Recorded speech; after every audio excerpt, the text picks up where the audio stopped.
आज नवरात्रे में कात्यायनी माता का दिन भी है और कथा भी कात्यायनी माता की आई है। नवरात्रे चल रहे हैं।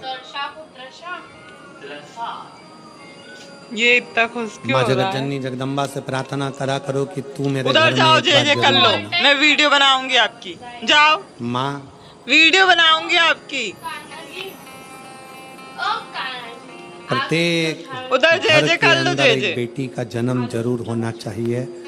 माँ और बाप को दूसरा जन्म नहीं लेना पड़ेगा। वो भगवान शंकर के धाम में खूब आनंद के साथ कैलाश पर बैकुंठ में जय जय स्वर्ग करो, के जय जय। सिंहासन पर बैठे नीचे बैठ के स्वर्ग सिंहासन। नहीं खोलना नवरात्रे नहीं है चाहे उसको। चैत्र के आए, नवरात्रे चाहे सर्दियाँ आए, चाहे गुप्त दो नवरात्रे आए, उसमें शंकर भगवान की जितनी जितनी आराधना करोगे उतनी उतनी जगत जननी जगदम्बा दुर्गा प्रसन्न होती चली जाती है और वर देती चली जाती है। उतनी प्रसन्न। भवानी शब्द में, देवी शब्द में, जगत जननी शब्द में शक्ति का प्रतिबिंब है। उस शक्ति में शिव का उधर तो देख प्रतिबिंब का है। है, चप्पल तो देखना ना। शिव और शक्ति का दोनों का प्रतिबिंब, दोनों। पार्वती की तप साधना कात्यायन ऋषि ने जब करी,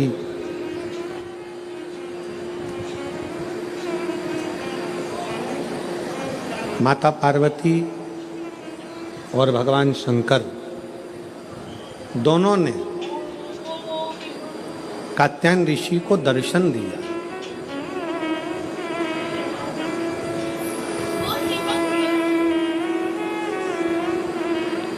शिव जी ने भी दर्शन दिया और माता पार्वती जी ने भी दर्शन दिया। माँ जगत जननी जगदम्बा दुर्गा भवानी ने भी दर्शन दिया।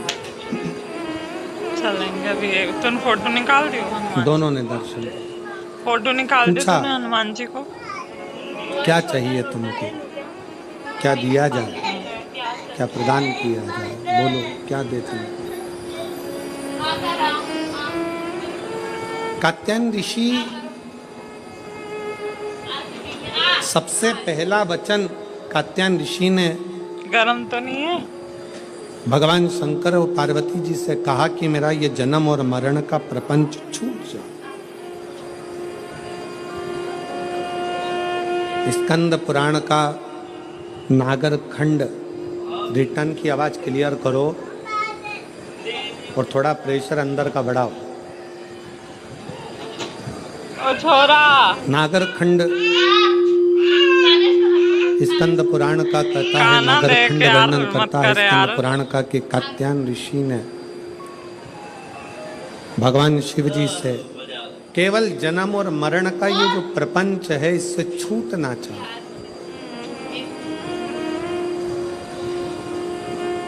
इससे मुक्ति कैसे मिले?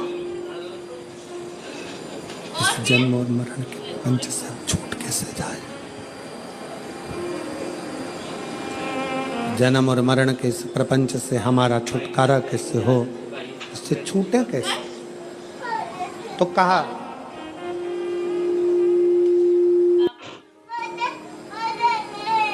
जब किसी व्यक्ति के घर में चिद्दी चिद्दी चिद्दी कही है। एक बेटी का जन्म होता है,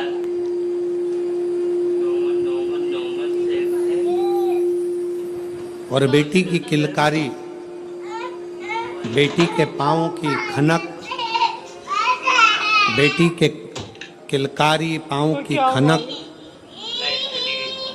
बेटी के चरण जब किसी के घर के अंदर आते हैं, और यदि शिव कृपा से, भगवान की करुणा से, भगवान की दया से बेटा उसको पानी को गंदा मत माता करना, पिता पूजा करती हूँ। उस बेटी की परवरिश कर कर उसका कन्यादान अगर कर देते हैं तो उस माता पिता का भी अगला जन्म नहीं होता, वो इस जन्म और मृत्यु के प्रपंच से छूट गए। अब इससे सरल क्या हो सकता है, जरा विचार करिएगा जरा। ऐसे अच्छी तरह चेन लगा दो। बहुत सावधानी से इस कथा का स्मरण करिएगा, बहुत ध्यान से सुनिएगा कि बड़े बड़े तपस्वी तप करने जा रहे हैं, साधना वाले साधना करने जा रहे हैं, उपासना वाले उपासना करने जा रहे हैं, व्रत वालों ने व्रत रखा, साधना वालों ने साधना करी, तपस्या वालों ने तपस्या करी, और कंदराओं में बैठकर कोई संत बन गया, कोई साधु बन गया, कोई तपस्वी बन गया, कोई साधक बन गया, कोई उपासक बन गया। किस लिए?